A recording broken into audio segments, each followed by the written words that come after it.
Experience 11 days of Grand Europe trip with easy EMI of rupees 25,000 only with GT Holidays.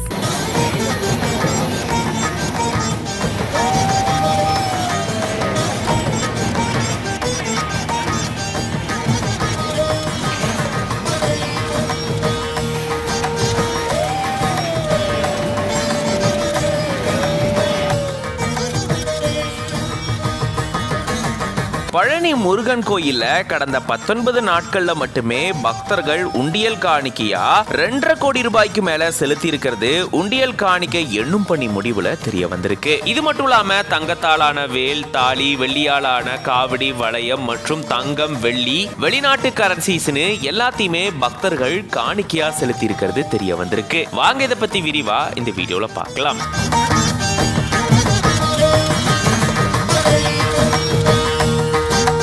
பழனியில் இருக்கக்கூடிய அருள்மிகு தண்டாயுதபாணி சுவாமி கோயிலுக்கு நாள்தோறும் எக்கச்சக்கமான பக்தர்கள் பல்வேறு மாநிலங்கள்ல இருந்து மட்டும் இல்லாம வெளிநாடுகள்ல இருந்து வர்றதும் வழக்கம். அப்படி வரக்கூடிய பக்தர்கள் இங்க உண்டியல் காணிக்கை செலுத்துறதும் வழக்கமா இருக்கு. கடந்த 19 நாட்கள்லயே பழனி முருகன் கோயிலுடைய உண்டியல் நிரம்பி இருந்திருக்கான். இதை தொடர்ந்துதான் அங்க கோயில் பணியாளர்கள், கல்லூரி மாணவர்கள், வங்கி ஊழியர்கள்னு இந்த உண்டியல் காணிக்கை எண்ணும் பணியில ஈடுபட்டு இருந்திருக்காங்க. அப்போ எண்ணும் பணி முடிவுல மொத்தமா பக்தர்கள் ரொக்கமா 2,35,19,429 ரூபாய் உண்டியல் காணிக்கை செலுத்தி இருக்கிறது தெரிய வந்திருக்காம். இது தவிர தங்கத்தாலான வேல், தாலி, மோதிரம், செயின், தங்க காசு இது எல்லாத்தையுமே செலுத்தி இருந்திருக்காங்க. இது தவிர வெள்ளியாலான காவடி, வளையம், வீடு, தொட்டில், வேல் இதையுமே பக்தர்கள் செலுத்தி இருந்திருக்காங்க.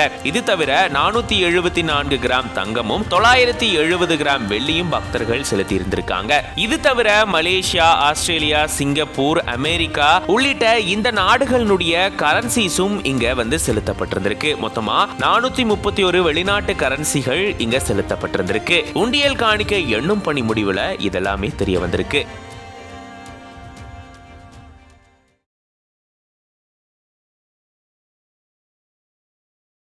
Experience 11 days of Grand Europe trip with easy EMI of rupees 25,000 only with GT Holidays.